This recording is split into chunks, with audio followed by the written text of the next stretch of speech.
inicio a los trabajos del día de hoy, cedemos el uso del micrófono a la maestra Elsa Viviana Peralta Hernández, comisionada ciudadana del Info, quien modera el panel 1, la privacidad en la rendición de cuentas y fiscalización.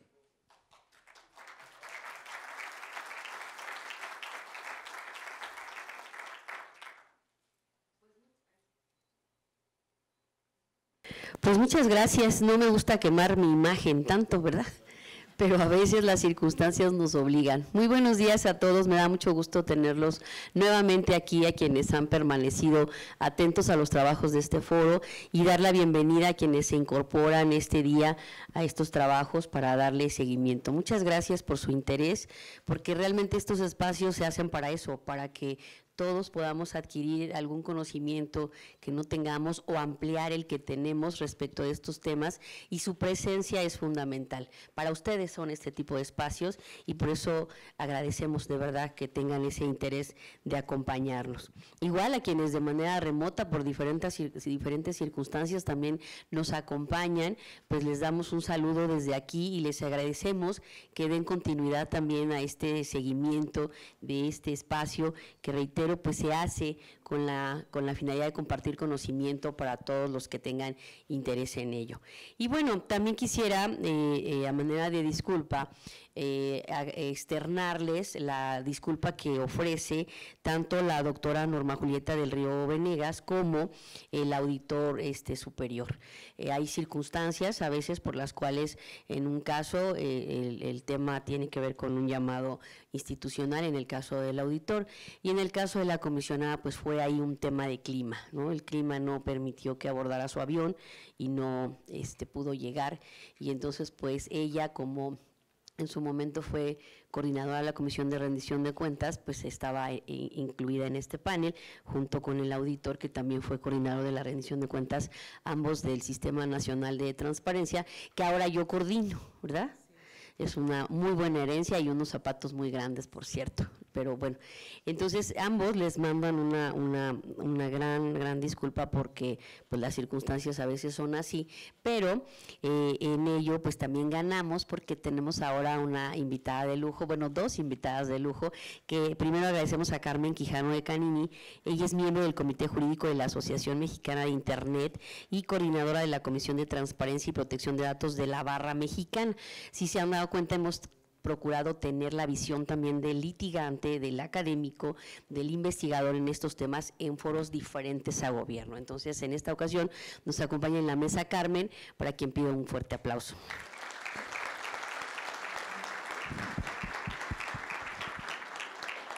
Y bueno, igualmente muy bien representado el Sistema Nacional de Transparencia, y bueno, le agradecemos doble porque aceptó, ¿no?, ante estas circunstancias acompañarnos y venir también a platicar por sí misma del conocimiento que ella tiene, a la maestra Lucía Ariana Miranda Gómez, que ella es comisionada del Estado de Baja California, presidenta del órgano garante de Baja California, y con una amplia experiencia también en el tema de auditoría. Ya actualizamos sus códigos QR, si se han dado cuenta, para poner ahí los últimos cambios en programa, y también las fichas de quienes en su momento entran también al quite, como en este caso, ¿no? Muchísimas gracias, Lucía. Ayer estabas muy tranquila, y de repente cuando te dimos la noticia, bueno, creo que… Pero muchas gracias, ¿no? Les aseguro que el panel estará a la misma altura de quienes no pudieron desgraciadamente acompañarnos, y las experiencias que vamos a recoger esta mañana, ahora con este enfoque de rendición de cuentas y basándonos en la generación de bases de datos en temas ahora que tienen que ver con rendición de cuentas, con fiscalización, con un ejemplo, las declaraciones patrimoniales, ¿no?, las bases de datos que se van a crear, en fin, todo este tema que vamos a analizar en este panel que se denomina la privacidad en la rendición de cuentas y fiscalización. Pues espero que también les aporte algunas ideas, conocimiento y expertise, al igual que lo hicieron los paneles que se llevaron a cabo ayer. Entonces, pues yo les recomiendo, ya muchos ya saben cómo usar ¿Ya aprendimos? ¿Sí? Alguien me decía ayer, no puedo con esto, yo tampoco, pero ya lo intenté y sí se puede. Entonces yo les pido, para ahorrar tiempo y cedérselos a ellas, que además yo ya me excedí, ¿verdad?, que me hagan favor de consultar aquí sus fichas, ¿no? Sus fichas biográficas. Su trayectoria es muy amplia en el caso de las dos, y bueno, pues para ya no abarcar más el micrófono y que sean ellas quienes se apropien de él, pues cedo el uso de la voz en el orden establecido. ¿Te parece, mi querida maestra, si comenzamos contigo? ¿Sí? Muchas gracias. Adelante, un fuerte aplauso, por favor, para Lucía. Gracias, Lucía. Bienvenida.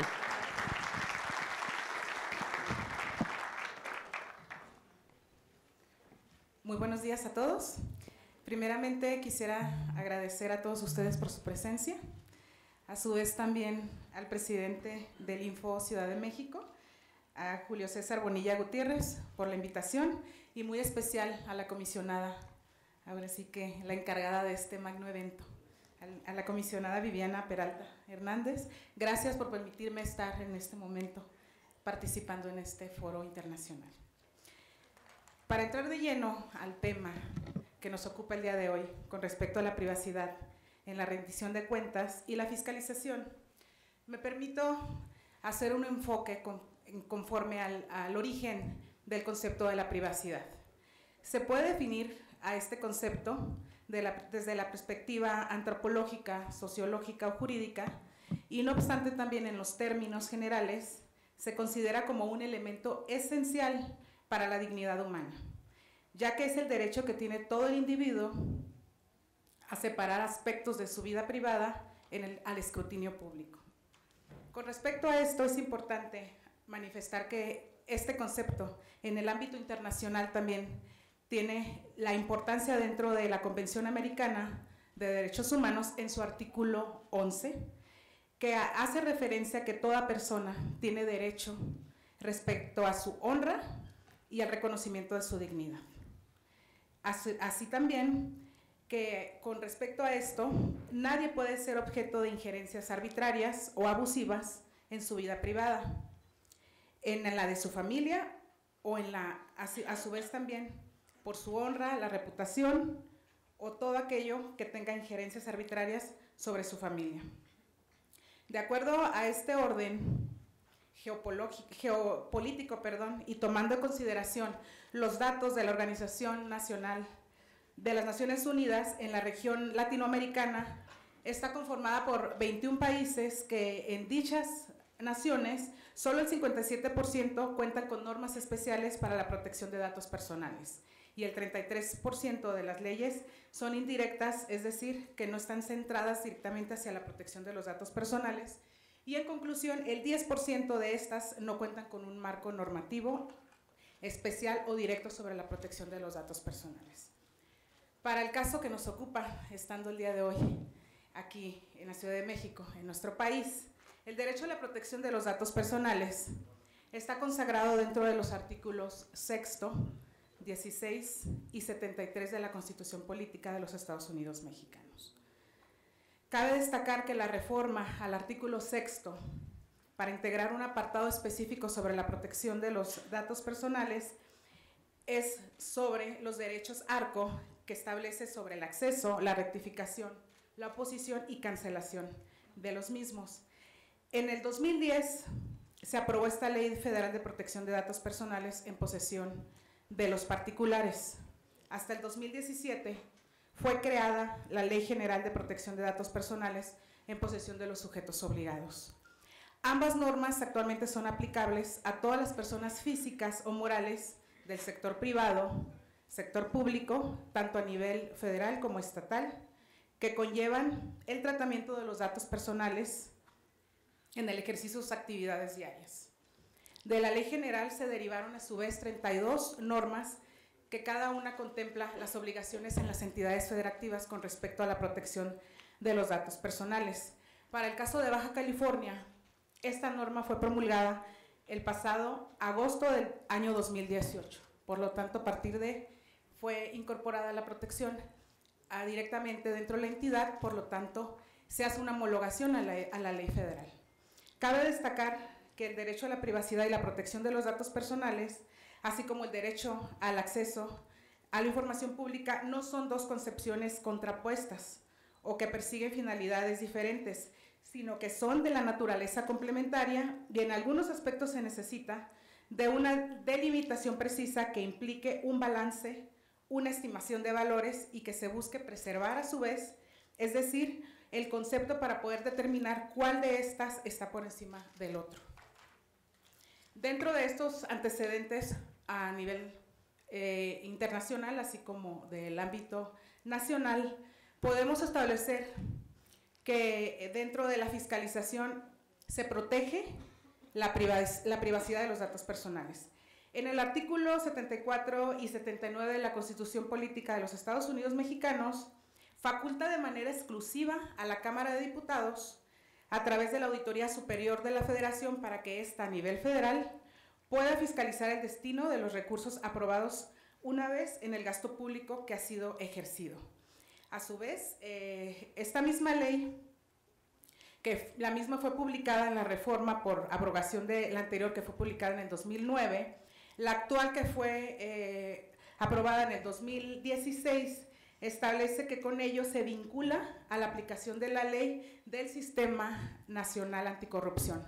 Con esta conjugación se establecen los lineamientos por la cual la Auditoría Superior del Estado debe de prever la protección de los datos personales y pues en su caso hacer, ¿no?, el enlace hacia las responsabilidades que establece la Ley General del Sistema Nacional Anticorrupción. En esta ley se establece a su vez que la organización de la Auditoría Superior de la Federación indica cuáles son sus atribuciones, incluyendo aquellas para conocer, investigar y substanciar la comisión de faltas administrativas que detecten las funciones de fiscalización en los términos de la misma ley y la Ley General de Responsabilidades Administrativas, así como su evaluación, control y vigilancia por parte de la Cámara de Diputados. Para organizar una efectiva rendición de cuentas, la Auditoría Superior practica auditorías en seguimiento a las acciones derivadas de las mismas, la realización de las investigaciones por presuntas responsabilidades administrativas y la instrucción de procedimientos para el fincamiento de responsabilidades resarcitorias. En lo que tiene acceso a esta documentación con respecto a la información, sin importar el carácter de confidencial o reservado de la misma, según lo dispuesto en los artículos 9 y 17, así como de la Ley de Fiscalización en su artículo 7º y del Reglamento Interior de la Auditoría Superior de la Federación, conforme a la cual lleva a cabo el tratamiento de los datos personales. Esto quiere decir que la Auditoría Superior del Estado podrá tener acceso a toda aquella documentación que conlleve la revisión para poder establecer su revisión de auditoría superior.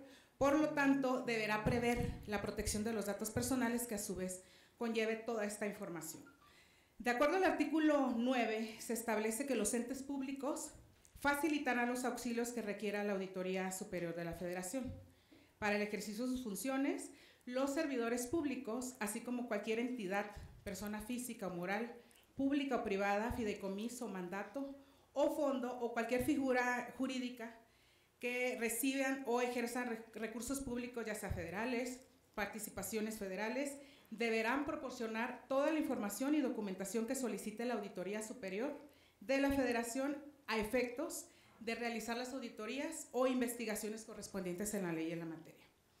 En este nuevo ordenamiento legal que fue promulgado en el año 2016, establece que el cuidado de los datos personales se encuentran en posesión de la Auditoría Superior de la Federación, señalando que serán salvaguardados y se deberá garantizar que no se incorporen en los resultados, observaciones, recomendaciones y acciones de los informes correspondientes que emita dicha auditoría.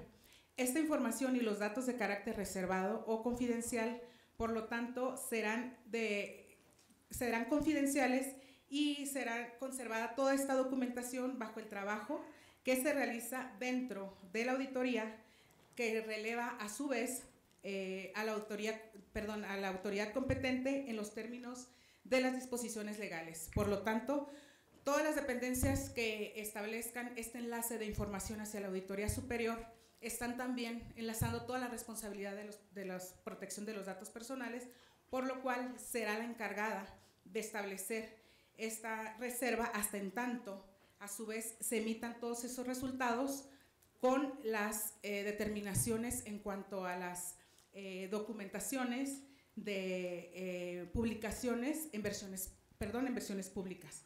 En este caso, la Auditoría Superior de la Federación podrá solicitar también y obtener, así como tener el acceso a la documentación que a juicio de la misma auditoría sea necesaria para llevar a cabo su labor, sin importar ya sea el carácter confidencial o reservado de las mismas que obren en el poder de cada una de las dependencias. Estas, a su vez, serán las entidades fiscalizadas, los órganos internos de control, las entidades de fiscalizaciones superiores de ahora sí que de las entidades locales, los auditores externos en las entidades fiscalizadas e instituciones de crédito, fideicomisos u otras figuras del sector financiero, así como todas aquellas autoridades hacendarias federales y locales. En este caso, la Auditoría Superior de la Federación tendrá acceso a la información que las disposiciones legales consideren como carácter reservado o confidencial, cuando esté relacionada directamente a la captación, recaudación, administración, manejo, custodia, ejercicio, aplicación de los ingresos y egresos también federales, a la deuda pública, estando obligada también a su vez a mantener la misma reserva en los términos de las disposiciones aplicables. Toda esta información solamente podrá ser solicitada en los términos de las disposiciones aplicables, en este caso, en el tema de la protección de los datos personales, y de manera indelegable al titular de la auditoría y de los auditores especiales a que se refiere la misma ley. Serán ellos los responsables de continuar con esa reserva de la información. Cuando, derivado de la práctica de las auditorías, se entregue a esta la información de carácter reservado, será ella la encargada de garantizar que no se incorpore ninguna de este tipo de datos en los resultados, observaciones, recomendaciones y acciones de los informes de las auditorías respectivas. La información con respecto a los datos que tengan esta característica en los términos de la legislación aplicable deberá continuar con dicha reserva. A su vez, esta información será conservada por la Auditoría Superior, quien será la responsable del resguardo de los documentos y solo podrá ser revelada a la autoridad competente en los términos de disposiciones aplicables. Esto en caso de que pudiera haber alguna responsabilidad administrativa. El incumplimiento a lo dispuesto por esta fracción dentro de la ley respectiva será motivo de afincamiento de responsabilidades administrativas o penales establecidas en las leyes también correspondientes. Recordemos además que el artículo 113 de la Ley General de Transparencia y Acceso a la Información Pública establece como reserva todos estos procedimientos que generan las dependencias, en este caso la Auditoría Superior de la Federación con respecto a la deliberación de las auditorías correspondientes y sus revisiones. En otro dato importante con respecto a la protección de los datos, se establece el artículo 19, donde señala a su vez que la Auditoría Superior de la Federación podrá grabar en audio o video cualquiera de las reuniones de trabajo y audiencias previstas dentro de la ley, previo consentimiento de las personas o aquellos que participen o a solicitud de la entidad fiscalizada para integrar el archivo electrónico correspondiente, a su vez salvaguardando todos estos datos. También establece dentro de su artículo 30 que los servidores públicos de la Auditoría Superior, en su caso los despachos o profesionales independientes contratados para las prácticas de auditorías, que son todos esos profesionales externos, deberán guardar estricta reserva sobre la información y documentos que con motivo del objeto de esta ley se conozcan, así como de las actuaciones y observaciones correspondientes. Por otro lado, los prestadores de servicios profesionales externos que se contraten también a su vez, cualquiera que sea su categoría, serán responsables en los términos de las leyes aplicables por la violación o reserva sobre la información o documentos que con motivo del objeto de esta ley se conozcan. Por lo tanto, también serían responsables directos de la reserva de la información. La Auditoría Superior de la Federación también lleva a cabo procesos en materia administrativa, así como las tecnologías de información y comunicaciones a fin de generar condiciones óptimas para el ejercicio de sus atribuciones. En esta labor adjetiva, sin duda alguna, el tratamiento de los datos personales es el proceso cotidiano de toda la institución. Por lo tanto, se deberá prever la protección de dichos datos. Derivado de lo anterior, La Auditoría Superior realizó y elaboró un programa de protección de datos personales de la dependencia que fue publicado mediante decreto para todo el personal interno, puesto que no olvidemos que la Auditoría Superior es un sujeto obligado, responsable del tratamiento y protección de los datos personales que posee y de toda aquella información que también le es transmitida por otras entidades. De conformidad con el artículo 1 de la Ley General en la materia, de tal forma que debe, entre otros, establecer y mantener medidas de seguridad de carácter administrativo, físico y técnico para proteger contra daño, pérdida, alteración, destrucción o uso o acceso al tratamiento no autorizado, así como garantizar su confidencialidad, integridad y disponibilidad según lo previsto por el artículo 31 de la ley.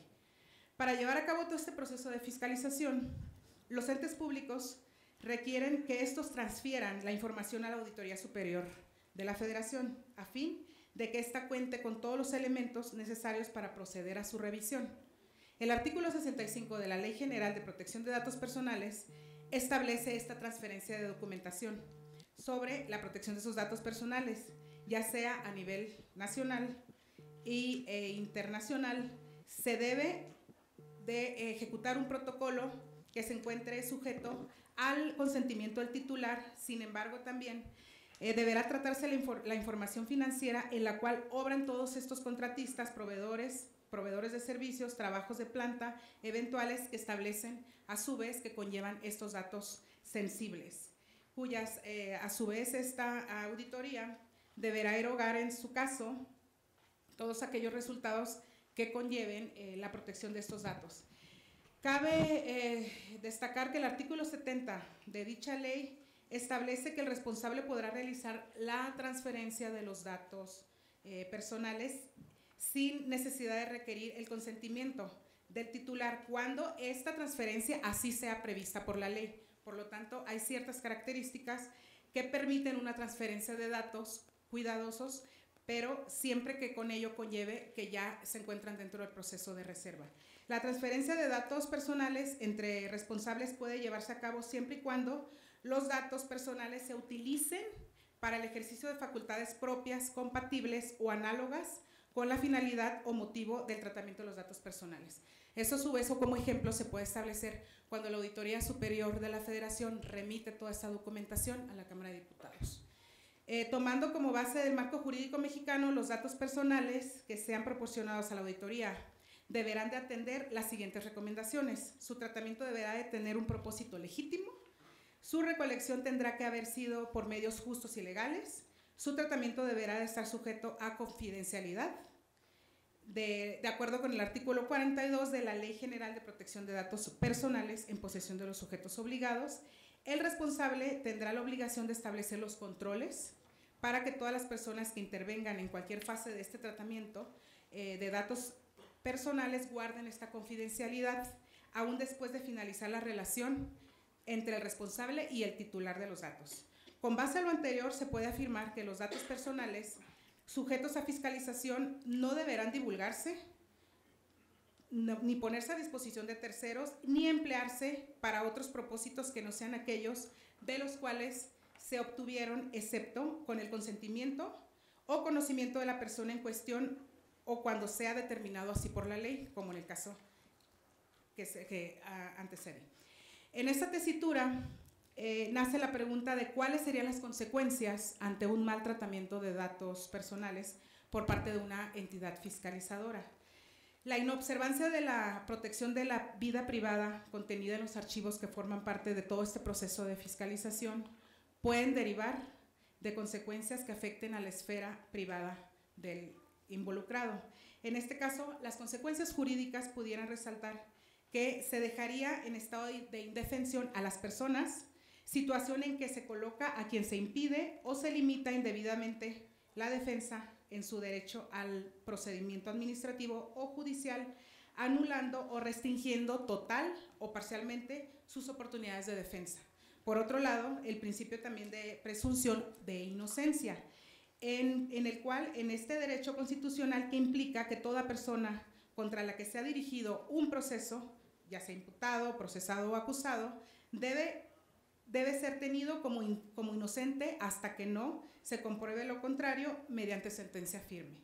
Otra de las consecuencias pueden ser el titular de los datos personales en caso de que el proceso de investigación de la autoridad fiscalizadora no se cuide la información relativa a la esfera privada por parte de los servidores públicos, existe la posibilidad de que afecte el derecho a la honra y la dignidad como persona. A manera de conclusión, genero las siguientes reflexiones. La privacidad en los procesos de fiscalización son un motor clave que resguardan información como lo son los indicios en las redes de corrupción, pueden ser de cuidar el debido proceso hasta que se concluya la presunta responsabilidad por faltas administrativas. En otro caso, la Auditoría Superior de la Federación, acorde a la perspectiva nacional e internacional, ha implementado acciones que responden a las necesidades y exigencias de demanda en este derecho e incluye mejores prácticas para garantizar el nivel adecuado de derecho de la privacidad. Un ejemplo claro de la amplia fiscalización que ha hecho la Auditoría Superior de la Federación, que señalan los informes en este caso entregados en el año 2019, específicamente en las revisiones sobre las condonaciones de impuestos por parte del Servicio de Administración Tributaria, ya que dejó de cobrar 2.240.000 millones de pesos por concepto de créditos fiscales, que resultaron incobrables o incosteables. A través de estas solicitudes de acceso a la información, el SAT justificó la negativa del acceso a la información, argumentando que dicha información del inventario de créditos fiscales es confidencial y está protegida por el secreto a la privacidad fiscal. En este caso, la Suprema Corte de Justicia citó que la condonación de créditos fiscales y la negativa a proporcionar la información relativa afectaba el interés social. En este caso, las facultades discrecionales como la de condonar créditos fiscales, donde se justifica un mayor control de la sociedad para evitar actos de corrupción y favoritismo, ya que el acceso a la información en estos casos implica, en el fondo, encontrar explicaciones en los actos excepcionales que determinados órganos de Estado y de servicios públicos, es decir, una adecuada, pertinente rendición de cuentas. Por lo tanto, la negativa a proporcionar esta información referente a la condonación de los créditos fiscales afecta el interés social, pues debe darse a conocer cómo se dieron, porque cual sea su fundamentación o motivación en los montos de los adeudos y sobre todo quienes fueron los beneficiados económicamente con los créditos fiscales que el Estado dejó de percibir y que evidentemente afectan el gasto público y a la sociedad en general. Por lo tanto, es un hecho de que la fiscalización, la Auditoría Superior, a través de sus atribuciones que desarrolla, tiene la obligación de la protección de los datos personales, pero así también salvaguardar el interés social. Muchas gracias.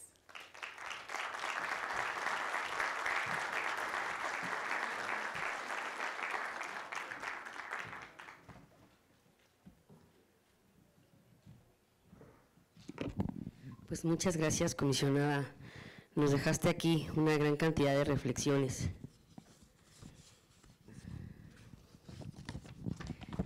Este tema en particular a mí me encanta, el tema de fiscalización, auditoría.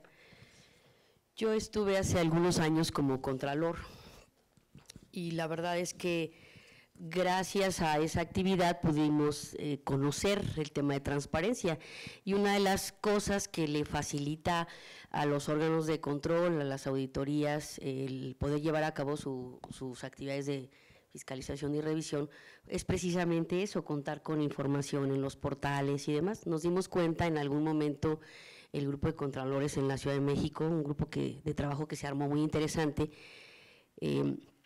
que la transparencia era la mejor herramienta para poder llevar a cabo esta actividad, y lo concebimos así sin imaginarnos que tiempo después tendría lugar la creación del Sistema Nacional Anticorrupción, y del cual se genera también la obligación de implementar sistemas locales anticorrupción, pues que ya del nuestro ni les platico porque me da pena, ¿no?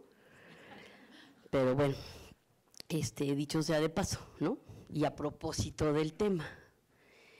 Y entonces, bueno, pues ahí nos dábamos cuenta también, cuando empezamos a tratar datos, ¿no?, que para llevar a cabo la fiscalización sin que hubiera todavía una normativa que fuera inclusive tan estricta como lo es ahora y con tantos lineamientos nacionales e internacionales, ya se argumentaba el tema de los datos personales para evitar la fiscalización. Cuando entrábamos, por ejemplo, a revisar sistemas de nómina, ¿no?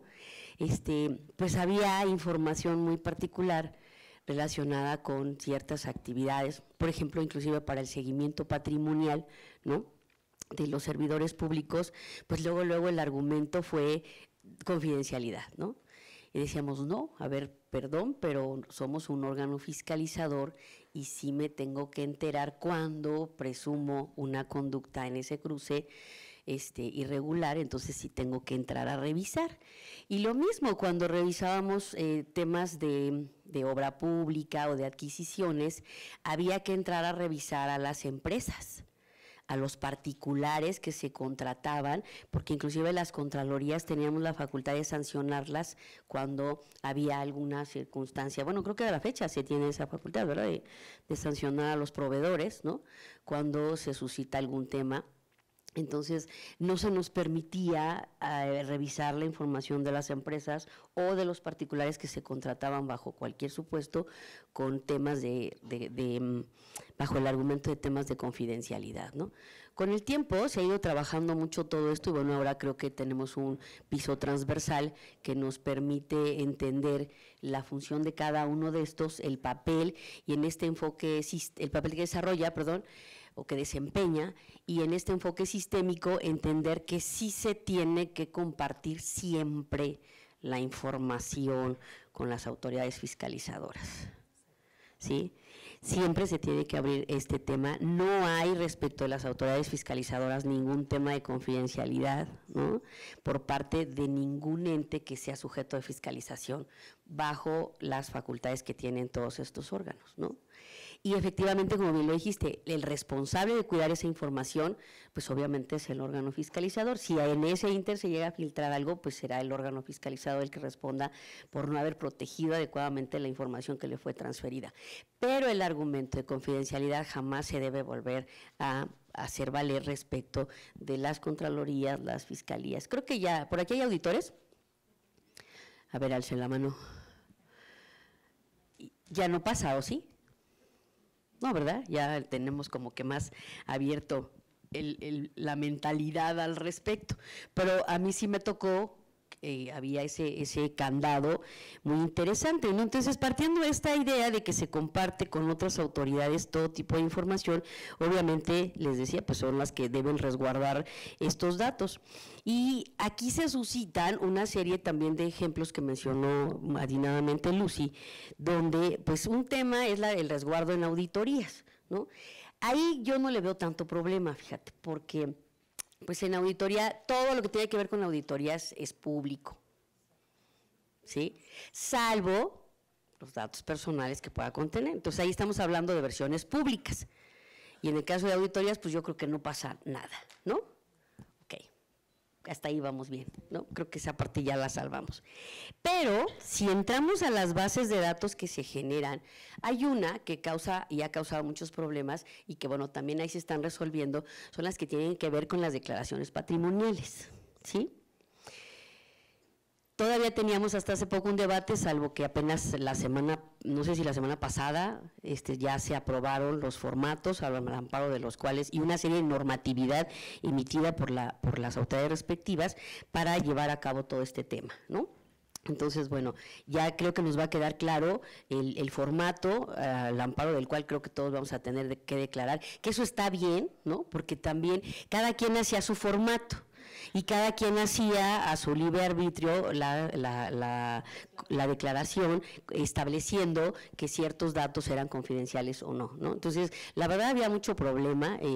Nosotros desarrollamos en el instituto un sistema de declaraciones patrimoniales que creo que todavía funciona, ¿verdad? Por ahí veo al tribunal, ¿dónde está?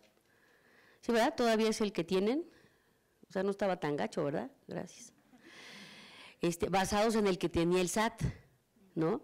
El SAT nos comparte en su momento, se desarrolla por los propios desarrolladores del instituto y dígase de la Contraloría, ese sistema, donde ya desde aquel entonces ideamos la idea de generar un formato de versión pública para todos igualito, desde el jefe de departamento hasta el magistrado y presidente, todos tenían ese mismo formato, que inclusive tú ya al final que terminabas de hacer tu declaración, de guardar toda la información, al final ya le dabas un clic, creo que todavía funciona así, ¿verdad? Le das un clic que dice, ¿desea hacer pública su declaración? Y si le dices que sí, te genera en automático bajo ese formato la versión pública y ya lo coloca en el portal en la parte donde se tiene que, quien quiera ver esas versiones públicas de quien dijo que sí, pues ahí están. Creo que todavía funciona así, ¿verdad? ¿Sí? Bueno, te digo, no estuvo tan gacho, ¿no? Cuando todavía no concebíamos ese tema, ¿no? Entonces creo que ahí en el tema de las declaraciones y ahora que ya todos tenemos que hacer un mismo formato, tampoco hay problema con la confidencialidad. Donde sí hay problema, y es por eso que quiero platicar de esto también en abono, y te vamos a dejar ahí también el uso de la voz en estos temas, y quiero conocer su opinión, es ya cuando se comparte otro tipo de información, el tema de información financiera, ¿no? Y otro tipo de información, y cuando ya tenemos otro tipo de actividades y de autoridades fiscalizadoras, ¿no? Entonces, aquí es donde se habla de si se puede compartir información entre autoridades fiscalizadoras, y si implica reserva o no implica reserva, ¿no? Si implica, obviamente, confidencialidad, sí, pero es en cuanto al resguardo, ¿no? Y hay varias formas de hacerlo, ¿no? Estamos hablando, ahí donde está la hojita, de diferentes formas de hacer estas. Una cosa es, por ejemplo, cuando llevamos a cabo actividades y se nos comparten a través de un tema de interoperabilidad bases de datos como autoridades fiscalizadoras. Otro tema es si hay transferencia o no puede haber transferencia. Y otro que sigue generando ámpula es si compartimos las bases de datos. Una cosa es que podamos operar con diferentes sistemas, ¿no? Como sucede, por ejemplo, con las autoridades fiscalizadoras y los bancos, ¿sí? Creo que es un tema de interoperabilidad. Hay otro tema relacionado con transferencia. Yo conservo las bases, pero te transfiero alguna información para que tú lleves a cabo esto. Pero otra es que de plano me pases tu base de datos. Y esa es la que creo que está causando problemas, ¿no? Esa. Y ya no les digo por qué ni por quiénes, ya supieron de qué estoy hablando. ¿Sí? Otro tema, te digo, en el caso de los despachos externos, la confidencialidad, creo que no hay problema y eso también tú lo sabes, los despachos están obligados en la misma proporción a resguardar la confidencialidad cuando trabajan con gobierno, ¿sí? Y son corresponsables en ese tema, creo que ahí no hay bronca, ¿no? Entonces, pero la parte de compartir las bases de datos, a mí es donde me interesaría conocer su opinión en ese sentido, ¿sí? Y ahí es donde también hay un problema respecto de lo que se resguarda en relación a terceros. En relación con terceros, si son particulares, pues ya sabemos que están al amparo de total, ¿no? Del resguardo. Pero cuando hablamos de los terceros que son nuestros propios trabajadores, nuestros propios servidores públicos, ahí hay una parte de información que sí se puede hacer pública y otra que no. El tratamiento también es distinto, ¿no? Y bueno, finalmente, en cuanto al comentario, porque ya no me quiero extender tanto, también aquí hay un tema en relación con esta idea de hasta dónde comparto, hasta dónde doy y demás. Hay un tema que está en el tintero en estos momentos que tiene que ver con la presunción de inocencia. Ya sabemos que sí se puede compartir, que sí se puede llevar a cabo fiscalización, que sí se puede llevar a cabo una serie de cosas. Sin embargo, estamos confundiendo ese tema con la idea de que sí podemos dar a conocer, y sobre todo en tratándose de servidores públicos, su circunstancia respecto de una investigación que se esté llevando a cabo. Y lo estamos dando a la luz bajo el argumento de que es un servidor público. pero si apenas se está presumiendo que está siendo sujeto de investigación, que se está presumiendo ciertas conductas, nosotros ya lo pusimos y sobre todo en medios señalado. Y eso está emanando de los órganos creados ahora para fiscalizar, para llevar a cabo auditorías, para llevar a cabo una serie de actividades, y va de la mano pues con lo que sigue al ratito y el otro panel. Y se los pongo en para que lo analicemos en esta y en los siguientes paneles, y todo el día, ¿no? Porque yo sí estoy de acuerdo, y por eso viene todo mi rollo con la rendición de cuentas. Pero también estoy de acuerdo con la confidencialidad, y en el tema de rendición de cuentas, y ese es el punto que tiene que ver ahorita, no puedes divulgar esa circunstancia hasta que el servidor público no haya sido sancionado y no haya causado estado todo ese procedimiento. Y con el pretexto de que tengo facultades para ingresar a fiscalizar y para revisar y etcétera, entonces ya estoy poniendo a la luz al servidor público. Y se los voy a decir así. No estoy hablando de otros que seguramente yo sé que su mente ya se les fue lejísimos, ¿no?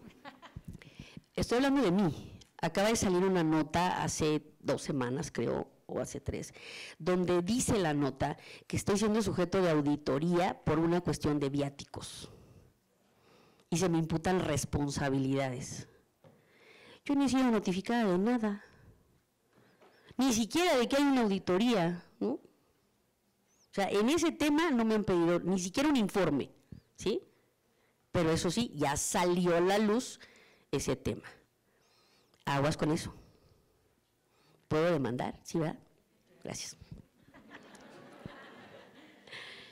Se los traje por eso todo esto a colación, porque lo que está sucediendo con el tema de la fiscalización es que no estamos teniendo ese cuidado, ¿sí? Y entonces estamos cayendo en un tema de linchamiento. Sí podemos hacer todo eso, oigan.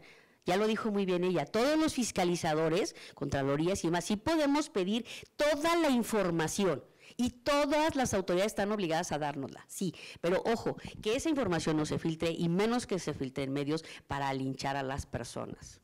Traje a colación mi tema, pero creo que el mío es el menos relevante, ¿sí? Hay muchos y cualquiera de ustedes, ¿quiénes son servidores públicos aquí? Bueno, les voy a sacar una nota mañana. ¿Sí? O sea, dense cuenta, por eso trajimos también este tema. Está muy bien que se lleve a cabo todo este tema, estamos construyendo confianza para trabajar en los temas anticorrupción y creo que todos estamos de acuerdo con eso, ¿no es cierto? Nadie queremos que sea de otra forma. Sin embargo, no estamos cuidando esa confidencialidad y ese respeto que aun cuando servidores públicos tenemos la obligación de dar a conocer ciertos datos más allá, no estamos, eso no quiere decir que estemos expuestos a que se nos sancione y se nos acuse sin un procedimiento seguido, como dijo ella al principio de su ponencia. ¿Sí? Y entonces aquí ese es el tema donde tenemos que aprender a ponderar en temas de fiscalización, todas esas circunstancias, y no, cuidado contralores, cuidado auditores, no linchemos a la gente antes. Está muy bien que le revisemos y que lleguemos hasta lo último. Si fue mi caso, adelante, ¿eh? O sea, rásquenle donde quieran y si algo hice mal, lo pago, ¿sí? Y lo afronto y lo enfrento además. Pero no me linchen antes, ¿no? A nadie.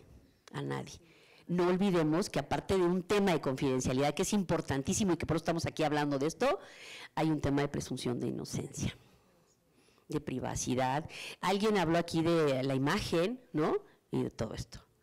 Entonces, aquí se los dejo como parte también de los comentarios que íbamos a hacer en esta mesa y que bueno, ahora le cedo el uso de la voz a mi querida Carmen, que tiene la visión de litigante también y que igual la contrataré después. Gracias, Carmen. Un aplauso, por favor.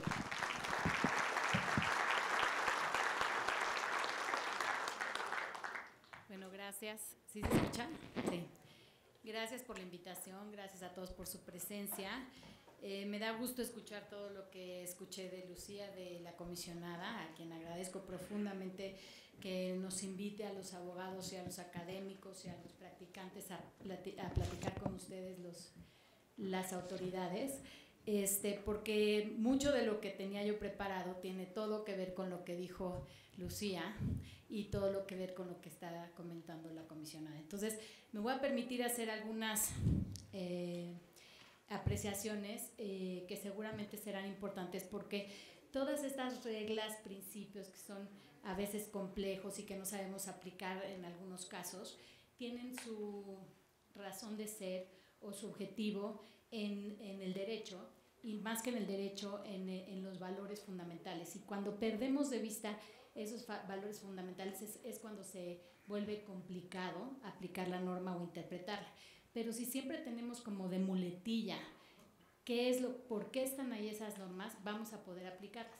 Y por eso me encantó la palabra que usó la comisionada, ponderación. Está muy de moda y todo el mundo la decimos, o al menos los abogados la decimos mucho, pero no sabemos cómo aplicarla. Y yo lo que quiero transmitirles hoy es algunas herramientas que pueden usar para ponderar.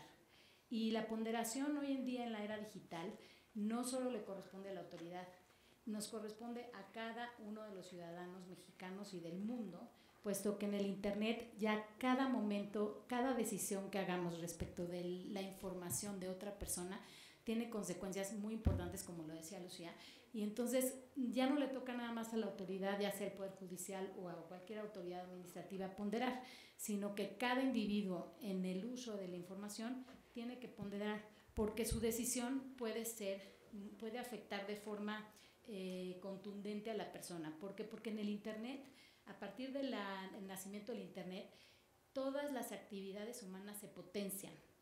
Y eso quiere decir que ya no podemos restablecer las cosas al estado anterior, que era la famosa protección del derecho. Bueno, pues si cometiste un ilícito, restableces las cosas al estado anterior y no pasa nada. En Internet eso ya no se puede. Y todo lo bueno y lo malo está potenciado. Entonces eso requiere que cada uno de nosotros, cuando vivimos en Internet, ponderemos. Y pues para ponderar, yo creo que tenemos que tener en cuenta una palabra que no se nos debe olvidar, que es el orden público. Y ahorita vamos a ver qué es eso del orden público, porque parece que todo el mundo lo entendemos, y yo que he estudiado Derecho muchísimos años, la verdad sigo acudiendo a mis notas para entender qué es el orden público, que además no es estático. Entonces, bueno, pues igual que tú, iba justo a empezar definiendo de lo que nos invitaron a hablar, de la privacidad y de la rendición de cuentas. Y lo definiste ya muy bien, así que me voy a saltar la definición. Es un derecho relacionado con la dignidad humana, pero sí quiero dar algunos otros elementos que creo que son muy importantes. El derecho a la privacidad es un derecho reconocido desde hace muchísimos años, pero que sí ha evolucionado a través del Internet. Antes era, como bien decían, un derecho a la no intromisión, y ahora es un derecho activo, es un derecho proactivo, y por eso lo conocemos ahora como la privacidad positiva o la autodeterminación informativa. Es el derecho que tiene todo individuo a decidir cómo quiere manejar su personalidad, cómo quiere desarrollar su personalidad. Es un derecho de la personalidad.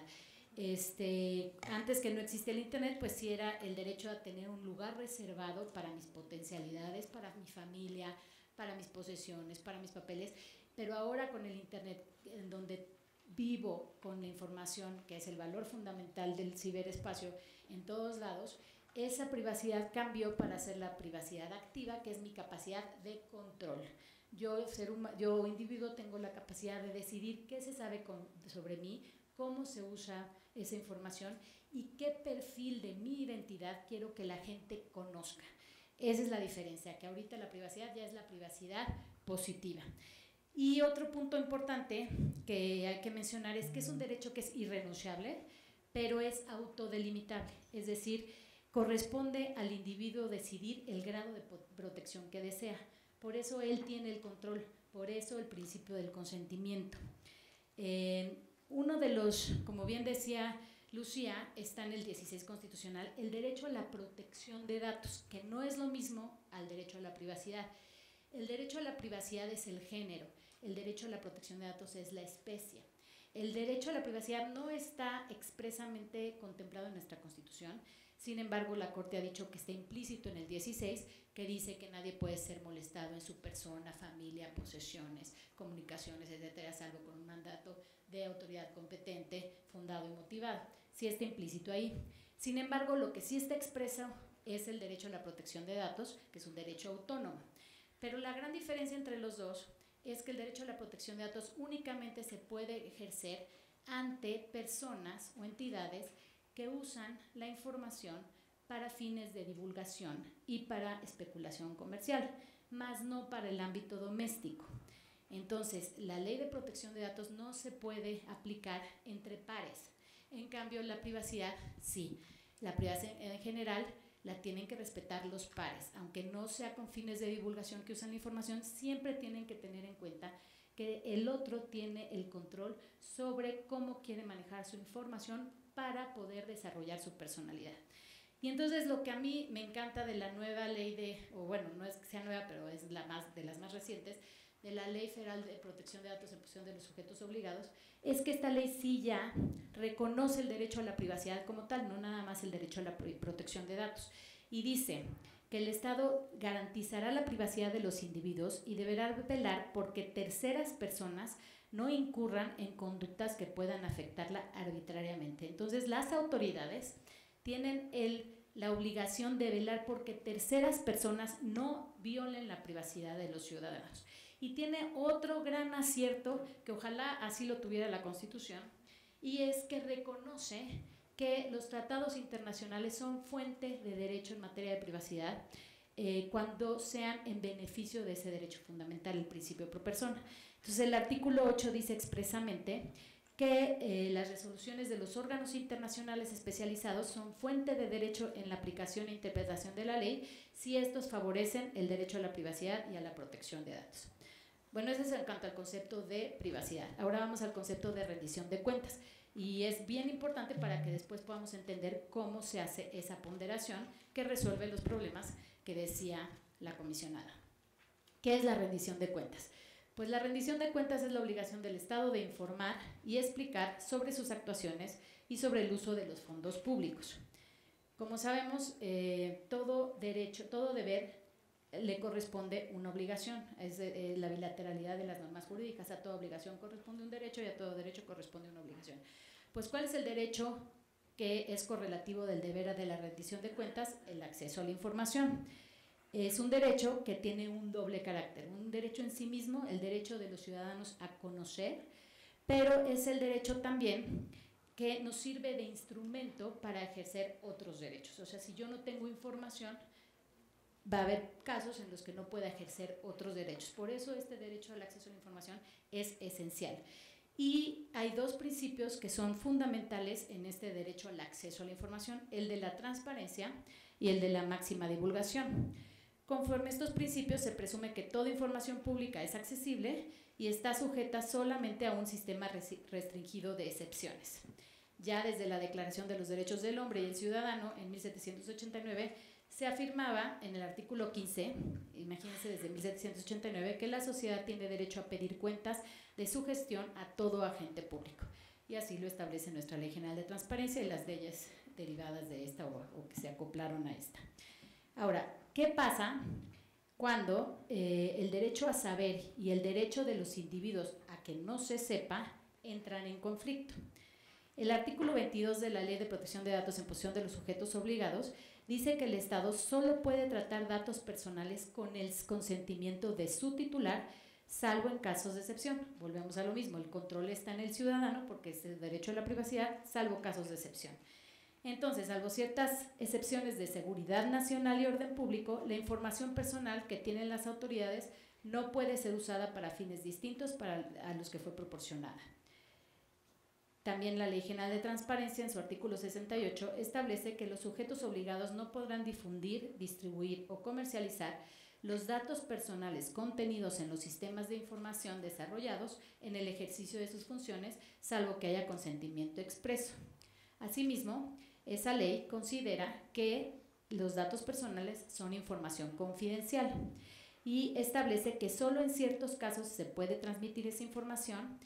entre los cuales está cuando se tenga el consentimiento, cuando haya una orden judicial, cuando sea necesario por razones de seguridad nacional y cuando se transmite entre los mismos sujetos obligados o entre estos y los sujetos de derecho internacional, siempre que la información se use para el ejercicio de las facultades propias de esos organismos. Y esa misma ley dice, en estos casos de excepción, se debe de corroborar la conexión entre la información confidencial y un tema de interés público y la proporcionalidad entre la invasión a la intimidad ocasionada por la divulgación y el interés público de la información. Es decir, volvemos al tema de interés público y ponderación. Entonces, ¿cuáles son esas directrices para llevar a cabo la ponderación? Y aunque los vienen en estas normas, en algunas normas están establecidas en diversas disposiciones, yo quise sintetizarlas en 7 puntos. 7 puntos en donde la doctrina, las leyes y los precedentes judiciales coinciden en que así se debe llevar a cabo la ponderación cuando estamos en un caso de colisión entre la privacidad y el acceso a la información o la rendición de cuentas. El número 1, y eso lo tendría que hacer cada uno cuando tengan un caso de conflicto, como comparto una base de datos, sí o no, me lo permite la ley, sí o no. La ley dice que salvo ciertas excepciones, ¿cómo explico esa excepción? ¿Cómo la fundamento? Pues llevo a cabo estos 7 puntos. Esto le aplicaría igual a una persona que decide en su casa difundir una información de alguien más, toda proporción guardada. Hago una ponderación y tomo los puntos para ver si voy a violar la privacidad de alguien más. Igual las empresas, o sea, estas directrices pueden servir para todos, aunque estas específicos sí son para la rendición de cuentas, pero si lo llevamos a otros casos, lo podemos trasladar y aplicar a otros casos similares en donde hay una tensión entre la intimidad y la libertad de expresión o el acceso a la información. 1. En un caso de colusión es necesario delimitar el alcance de cada uno de los derechos o valores en conflicto e intentar el menor sacrificio posible para cada parte. Es decir, ¿cómo puedo lograr el fin que buscamos? Logrando el sacrificio menor para los dos derechos y que se respeten en la medida de lo posible ambos derechos. 2. Cuando se está en presencia de datos íntimos o sensibles, es decir, lo más cercano o la esfera más sensible del individuo, en principio esos datos y esa información es la más resistente a la publicidad. O sea que solo en casos muy excepcionales puede prevalecer la publicidad o el acceso a la información. 3. La ponderación no se puede hacer a priori, no se puede establecer una ponderación para todos los casos en una norma específica y que aplique para siempre. La ponderación se debe hacer caso por caso.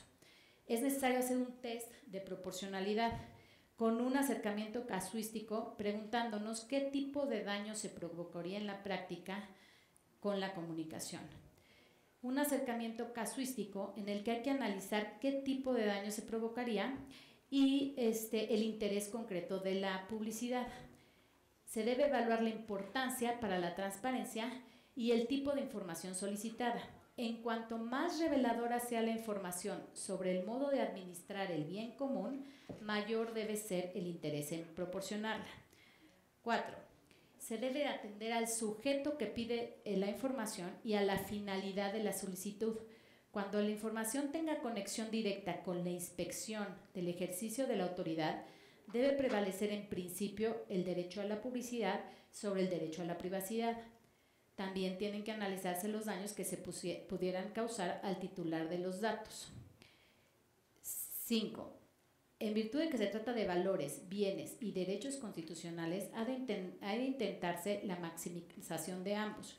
Por ejemplo, habrá de procederse siempre al otorgamiento del acceso cuando con la disociación o cualquier otra alternativa se pueda alcanzar también la privacidad. Y 6. La decisión debe estar siempre motivada. Como podemos ver, la ponderación tiene como fiel de la balanza el concepto de interés público, por lo que es esencial entender, como decía ya, este concepto. La Suprema Corte de Justicia de la Nación ha dicho lo siguiente cuando se trata de establecer qué es el interés público como concepto legitimador de la intromisión a la intimidad. y dice que debe de considerarse al interés público como la relevancia pública de lo informado para la vida comunitaria. Relevancia pública de lo informado para la vida comunitaria. Por ende, no es exigible a una persona que soporte la difusión de sus datos sobre su vida privada cuando el conocimiento es trivial para el interés o el debate público. Al efecto, la información puede tener relevancia pública ya sea por el hecho en sí o por la propia persona sobre la que versa la información. Además, la relevancia pública depende, por supuesto, de las situaciones históricas, políticas, económicas y sociales. En cuanto a los servidores públicos, como bien decía la comisionada y también Lucía, la Suprema Corte de la Justicia de la Nación ha resuelto que debe prevalecer la transparencia como interés de la colectividad. Quienes han desempeñado, estoy citando a la Corte, quienes han desempeñado o desean desempeñar responsabilidades públicas, tienen pretensiones en términos de intimidad y respeto al honor con menos resistencia normativa general que los ciudadanos ordinarios. Ello es así por motivos estrictamente ligados al tipo de actividad que han decidido desempeñar, que exige un escrutinio público intenso de sus actividades. Aunque ciertos datos de servidores públicos pudieran calificarse como privados desde ciertas perspectivas, dichos datos pueden guardar clara conexión con aspectos que es deseable que la ciudadanía conozca para estar en condiciones de juzgar adecuadamente el desempeño de los servidores o titulares de los cargos públicos.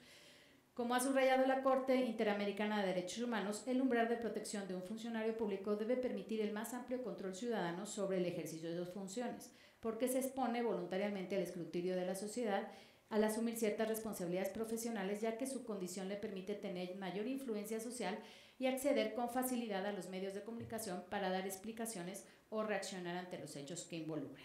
Así es, sin embargo, como dice la comisionada, siempre hay que hacer una ponderación. ¿Qué tan relevante es la información que necesitamos conocer? ¿Quién es el sujeto? ¿Para qué se pide esa información?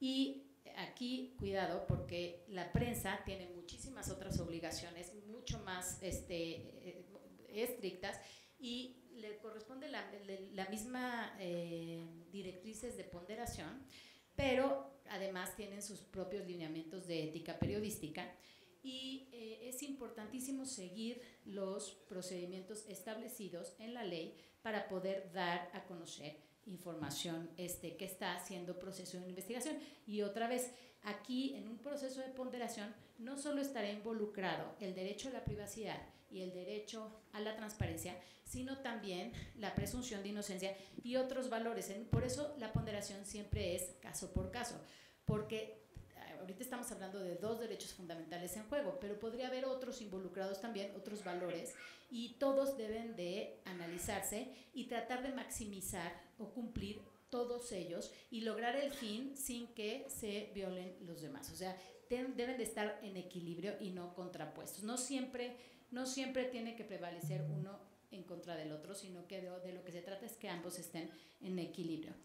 Y en todos estos casos debe haber una ponderación, y para esa ponderación en ese test se debe de analizar el principio de proporcionalidad con 3 subprincipios específicos: el de idoneidad, necesidad y proporcionalidad en sentido estricto.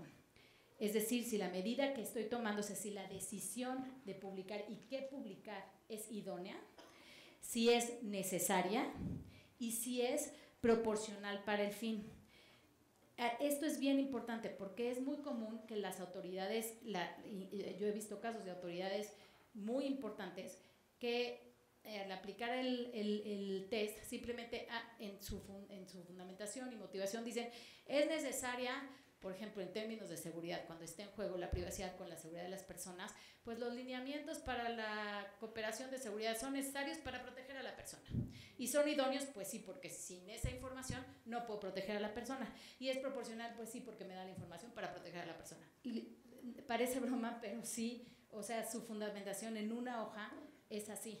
Entonces, estos test requieren muchísima análisis y sobre todo apertura para ver si encuentro por ahí alguna otra alternativa que pueda de verdad respetar ambos derechos. Por ejemplo, respetar el derecho a que se conozca esa situación.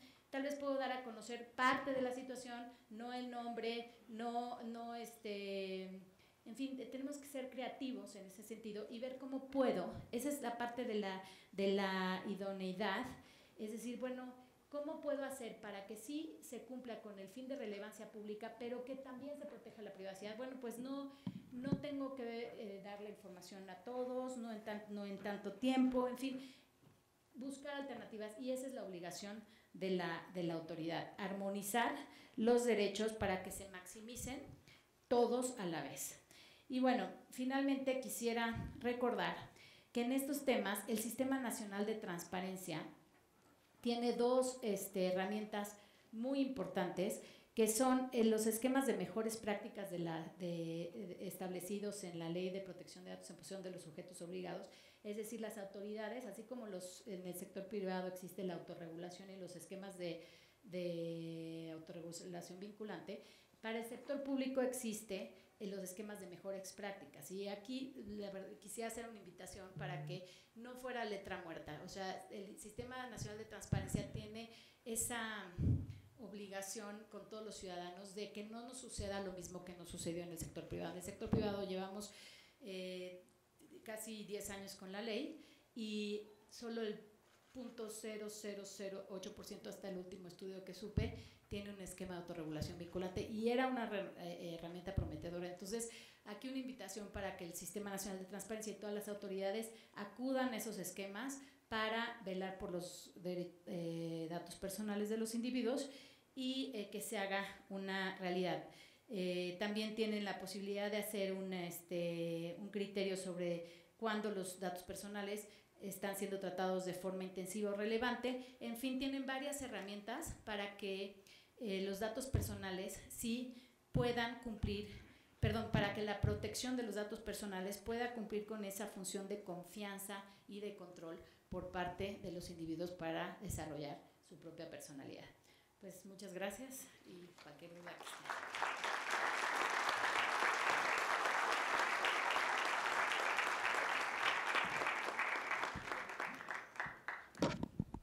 Bueno, pues muy abundante y muy intensa esta primera mesa. Me da muchísimo gusto de verdad haber coincidido con ambas, ¿no? Creo que en la medida de lo posible sacamos adelante el barco en esta mesa. Muchas gracias. Espero, igual les decía, dejarles reflexiones interesantes sobre esto, en lo que quisimos aportar, ¿no? En un poquito, que además fue muy, muy brillante y que en este breve tiempo pues no alcanzó uno a extenderse aún más, ¿no? Ya tenemos a nuestro siguiente panelista y entonces me permitiré pues entregar los reconocimientos para quienes me acompañaron el día de… ¡Ay! Gracias. El día de hoy, y nos vamos a poner de pie para entregar a la maestra, perdón Carmelita, Lucía Ariana. Muchas gracias, comisionada presidenta. Gracias. Y doble agradecimiento de verdad por habernos aceptado en estas circunstancias. Para eso, la verdad es que ahí es cuando se nota a los amigos. Muchas gracias. Y a nombre de Julieta también, gracias por ayudarnos a salir adelante en estos imprevistos. Y bueno, a mi querida amiga Carmen, muchas gracias Carmen, y mi reconocimiento. Gracias. Siempre, porque es una expertaza en todos los temas, conjugas muy bien toda la parte jurídica, es un deleite escucharte, de verdad, uno como abogado siempre aprende de mejores abogados que uno. Muchas gracias Carmen, gracias. Y a ustedes otra vez gracias y damos paso, por favor, gracias Perlita, ayúdame, gracias. Su bolsita ecológica, ¿no? Por aquello de que ya no hay bolsas, ¿no? Entonces no la olviden porque suele pasar que va uno al súper sin bolsa, ¿no? Entonces, bueno, y ya si pasa, por ejemplo, nuestro siguiente panelista, en lo que nos tomamos la foto, les pedimos no se muevan de su lugar, como dice nuestro locutor, ¿no? Nos vamos a tomar la foto y enseguida que nos acompañe quien sigue en la mesa. Muchas gracias a todos por su atención y gracias nuevamente por estar aquí.